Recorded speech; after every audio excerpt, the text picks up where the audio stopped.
Good morning, everyone. We are the group Apolaki, the gods and goddesses of sun and war. And today, we will talk about the American colonial period. The period began in 1893 and ended in 1910.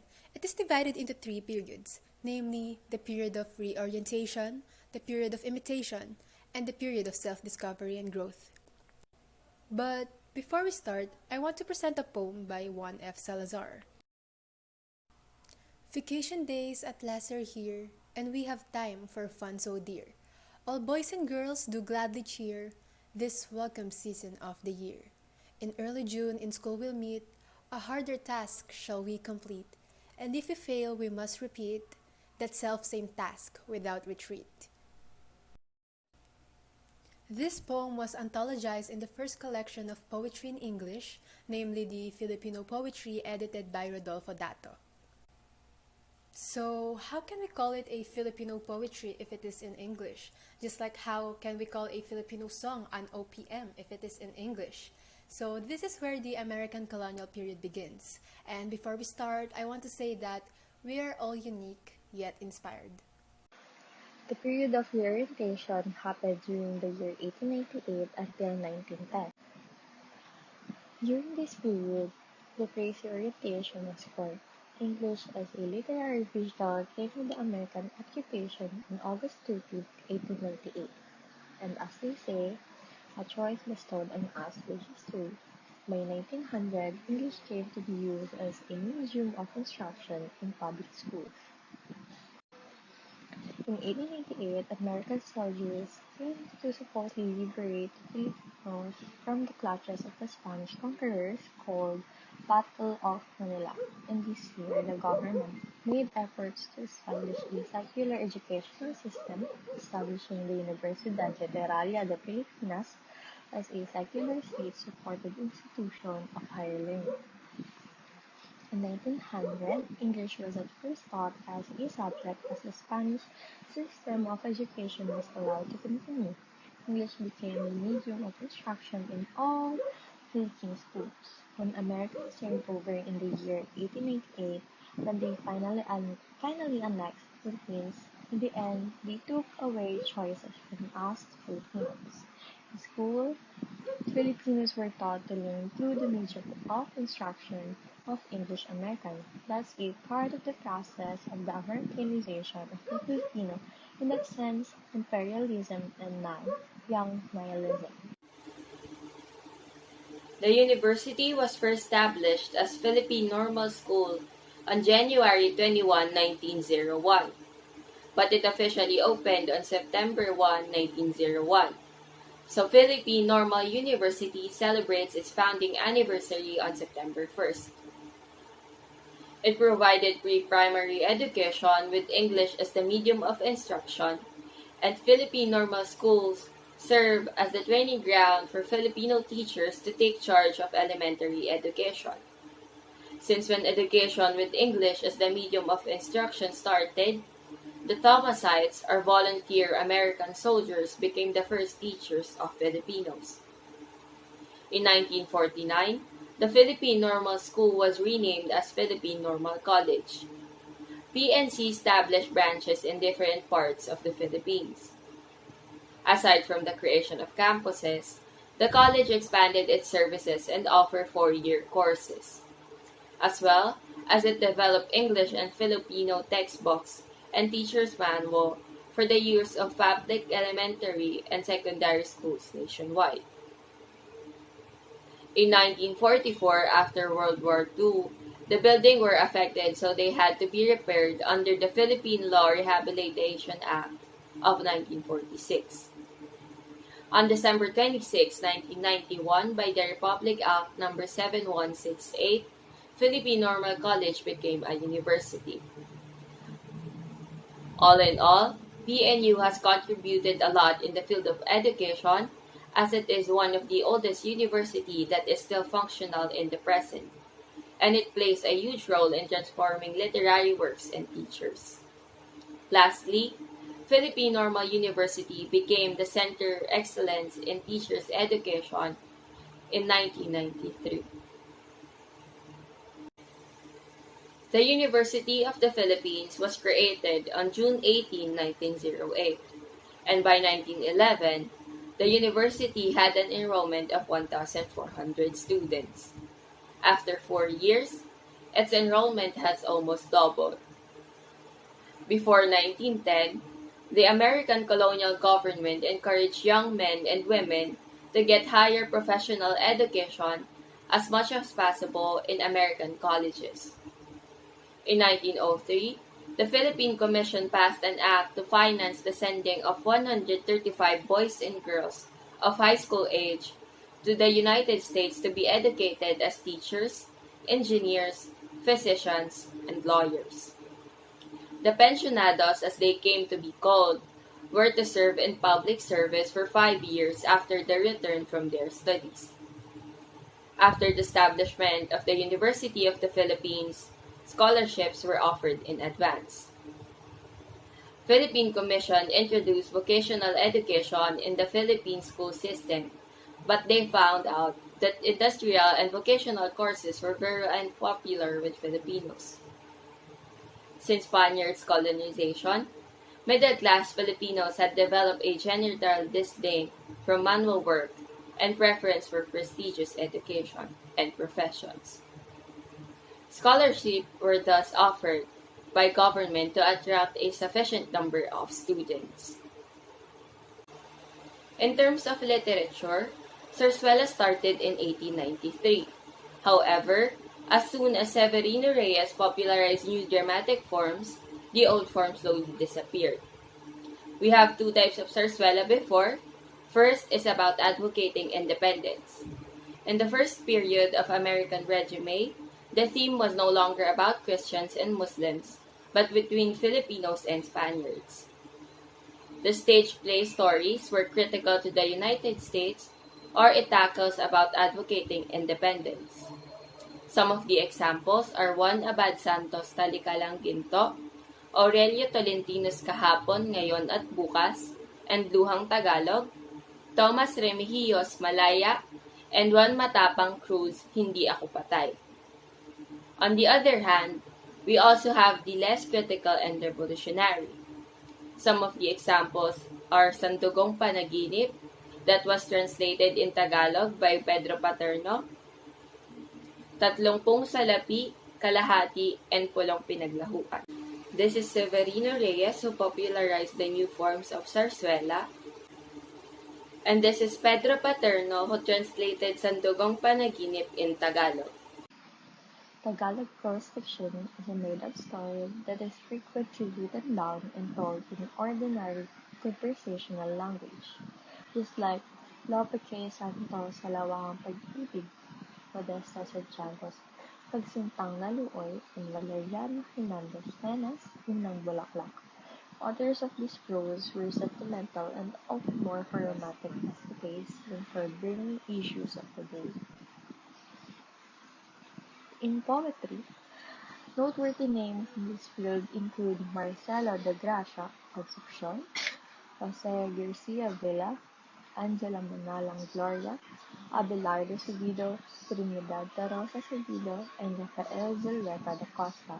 They turned out not only love poems but patriotic, religious, descriptive, and reflective poems as well. They wrote in free verse, in orders, and sonnets, but in other types. Poetry was original, spontaneous, competently written, and later incorporated social consciousness.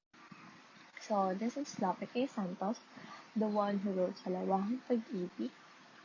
Next is Angela Manalang Gloria, first poetry book, Beyond Life Sentences, which received the Philippines National Book Award for Poetry.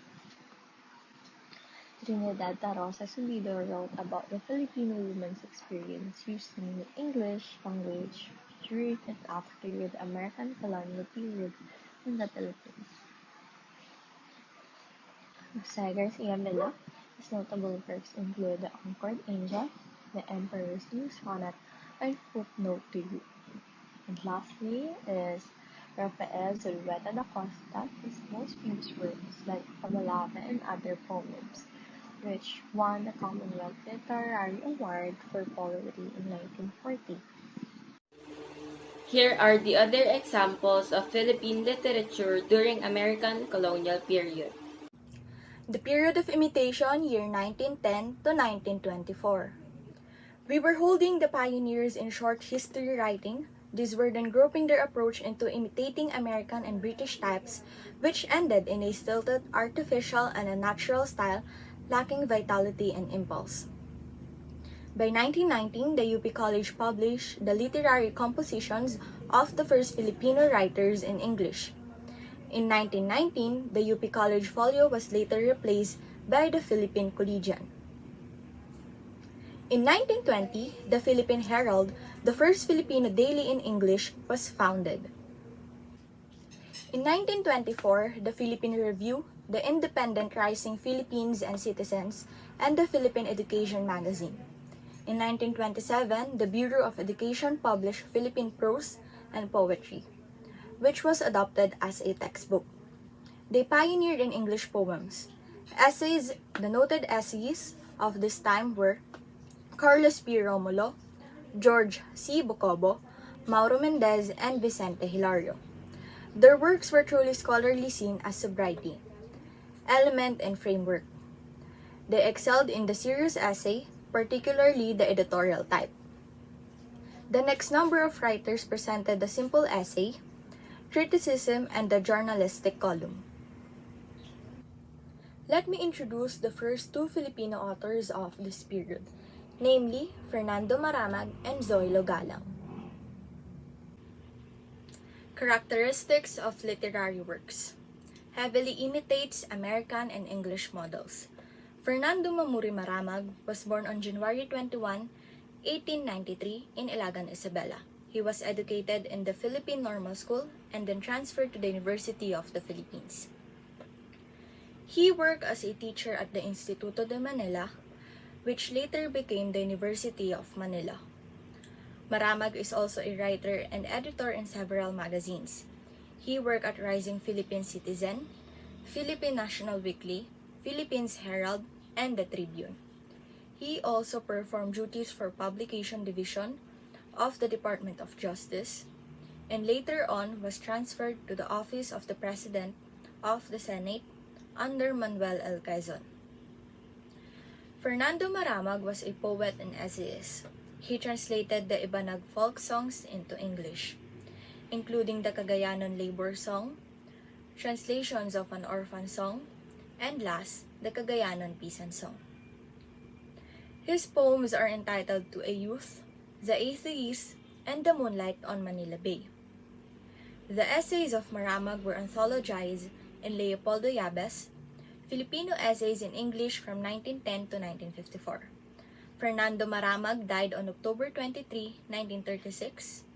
Fernando Maramag's famous work was The Rural Maid, which is classified as lyric poem. Galang, a Filipino writer from Pampanga, credited as one of the pioneering Filipino writers who worked with the English language and the author of the first Philippine novel, which is titled A Child of Sorrow, published in 1921. Zoilo Galang is known for being responsible for the first publication of several works in English. He also got to work 20 volumes of encyclopedia featuring Philippine-related subjects in 1957. The publication of such collection was hindered due to its manuscript being burned during World War II, yet he successfully published the third edition after the fires. Copies of the volumes are found throughout the world in the major libraries to this day. The third and fourth Filipino authors of this period are Paz Marquez Benitez and Carlos P. Romulo. Characteristics of literary works, rigid and unnatural styles. Paz Marquez Benitez is a tall and elegant woman whose attire is in full terno. Benitez was a familiar figure on the campus during the pre-war of the University of the Philippines, a beloved mentor to the first generation of Filipino writers in English.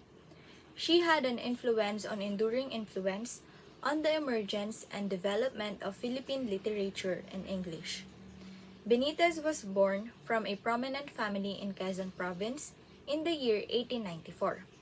She belonged to the first generation of Filipinos trained in the American educational system. She was a member of the first freshman class of the University of the Philippines with the degree of Bachelor of Arts, class of 1912. Benitez was declared as the mother of us all. Of special interest to literary scholars are her notes on the tentative plot and setting of her short story, named Dead Stars. This story, first published in 1925 and regularly anthologized since, is considered the first modern short story written in English by a Filipino. Paz Marquez Benitez died on November 10, 1983. Benitez's famous work was entitled The Dead Stars, which is classified as short story. Carlos P. Romulo, a Filipino diplomat, statesman, soldier, journalist, and an author.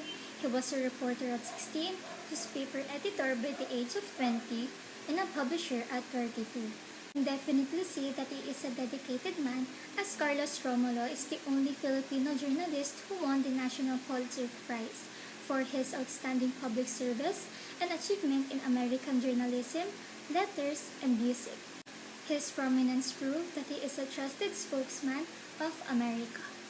Our background about Carlos Romulo is that he wrote and published 22 books, which includes a novel, The United, autobiographies titled I Walk with Heroes, I Saw the Fall of the Philippines, Mother America, and You See the Philippines Twice, a wartime memoirs. On the right side, Francisco B. Icasiano Sonia is his most famous work, which gives us a little glimpse about his philosophy. Mangkiko, his extended name, is an author who surveys the world feelingly every week in the Sunday magazine of the Manila Tribune. Francisco Icasiano's series of essays is often a diplomatic style, but his literary works did not stop there with the essays, as he also wrote a series of short stories. The contrary to Carlos P. Romulo is that there is no specific biography written about Icasiano, nor did he write much about himself in an autobiographical way or, in general, his life. The period of self-discovery and growth.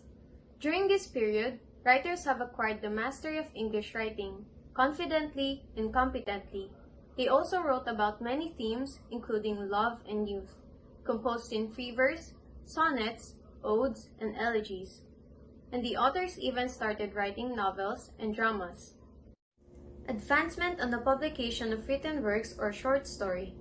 Because of the incentives provided by publication like the Philippine Free Press, the Graphic, the Philippine Magazine, and college publication like the UP Literary Apprentice, poetry and the short story flourished during these times. Americans introduced the short story as a literary genre. Filipinos rapidly adopted short stories as a form of relaxation and entertainment because they can be read in a short time. There were even Tagalog or Filipino versions of their work. Short stories began to be published in various school newspapers and periodicals such as UP College Folio, Bulletin, the Philippine Herald, the Philippine Review, the Independent, Rising Philippines, Citizens, and the Philippine Education Magazine. But that's not only the significant event which happened in this period, kasi Filipinos also acquired the mastery of English writing, which is still widely used in the present years. Also, most writers switched from using Spanish to using American language for a wider audience na makakabasa sa works nila. Kaya since then, it has been more efficient to read for the readers. Now, here are some of the examples or notable short stories that they made during this period. First, we have Dead Stars by Paz Marquez Benitez, The Broken Parasol by Jose Lansangan, Tanabata's Wife by Sinai C. Hamada, Wanderlust by Fausto Dogueño, His Gift in Yesterday by Amando G. Dairit, and lastly, The Woman Who Looked Out of the Window by Amador T. Taguio. The novel in Tagalog, Ilocano, Hiligaynon, and Sugbuanon also developed during the period, aided largely by the steady publication of weekly magazines like the Liwayway, Banawag, and Bisaya, which serialized the novels. Among the early Tagalog novelists of the 20th century were Valeria Hernandez Peña, a Filipino novelist considered to be the father of the Tagalog novel. The distinction was given to him for his work Nena at Nene, as it was acclaimed to be the first novel ever published in the vernacular in 1905. Lope K. Santos, who is known for his 1906 socialist novel Banaag at Sikat and for his contributions for the development of Filipino grammar and Tagalog orthography. And lastly, Lazaro Francisco, who was recognized for his masterful use of Tagalog and his choice of subject matter and storylines, which largely focus on the lives of farmers and the challenges they faced in a landlord-tenant relationship. Another type of literary work which became apparent in this period is poetry. Great poets arose in the latter years of the American period. As said by Jessica earlier, they wrote in free verses, in odes and sonnets, and in other types. Noteworthy names and their works in this field are Luis G. Gatto with his second poetry book, My Book of Verses, Rafael Zalweta de Costa with the poem Like a Molave, which earned him a raise as it won the Commonwealth Literary Award for Poetry in 1940. The poem's interpretation regards on how the people of the Philippines must work to make the nation stronger. And Aurelio S. Alvaro, who wrote under the pen name Magtanggol Asa with the work Nuances. Essays and other prose styles. Essays during this period improve with the years in quality, in quantity, in content, subject, and style. And these are the types of prose that the writers use. We have the political, social, reflective, critical, and personal or familiar essays. Political, social, and reflective essays. These essays were opinions and viewpoints by the essayists using their newspaper columns, which appeared regularly, hence they were prevalent. Critical essays. These essays were a severe treatment of various issues during this period. As these essays regularly appeared in different newspaper columns, they became very popular during this time. And lastly, personal or familiar essays. These essays were casual and light in terms of the mood they were written. They provided a sort of entertainment and relaxations for the readers. So these are some of the notable works during this time. First, we have From My Nipa Hut by Francisco B. Icasiano, published in 1941. The Sunday Times magazine published copies of Icasiano's greatest essays under the series From My Nipa Hut. It is a humorous yet sympathetic essay about the typical tao. Next, we have The Filipino Way of Life by Camilo Osias, published in 1940. It is a collection of writings on Filipino culture based on history, folklore, philosophy, and psychology. And lastly, we have Literature and Society by Salvador P. Lopez, published in 1940. It is a collection of critical reflections and serious essays and which won the first prize in the Commonwealth Literary Contest of 1940. So this is Salvador P. Lopez, the author of the Literature and Society, and Camilo Osias, the author of the Filipino Way of Life. So the last topic that we're going to be discussing is the drama. Drama during this period did not reach the height attained by the novel or the short story. The University of the Philippines developed the UP Little Theater and encouraged playwrights to write dramas. Wilfredo M.A. Guerrero directed the UP Theater and popularized theater in the Philippines. He founded the UP Mobile Theater, which toured campuses globally. He may not be as great as Carlos P. Romulo, the only Asian to win the prestigious Pulitzer Prize in Journalism for writings anticipating the start of World War II and author of 18 books, but Wilfredo M.A. Guerrero worked as a scriptwriter for Philippine films and directed Filipino players from 1941 until 1947. Despite his lack of a degree, he was chosen to be the director of the University of the Philippines Dramatic Club in 1947. He is also the first Filipino to have a theater named after him, the University of the Philippines Wilfredo M.A. Guerrero Theater. So these are some of the notable dramas during this period. So first we have The Radiant Symbol by George Bocobo, published in 1925, The Husband of Mrs. Cruz by Vidal A. Tan, published in 1929, Panday Pira by Jose M. Hernandez, published in 1935. During the American period, many developments began to unfold. The arrival of the Americans and the English language influenced almost every literary genre. However, there were still Filipino writers that desired to use Tagalog to improve various literary works. So that is all for the Philippine literature during the American colonial period. Thank you for listening to our discussion, and we hope that you gained some knowledge and information on our presentation.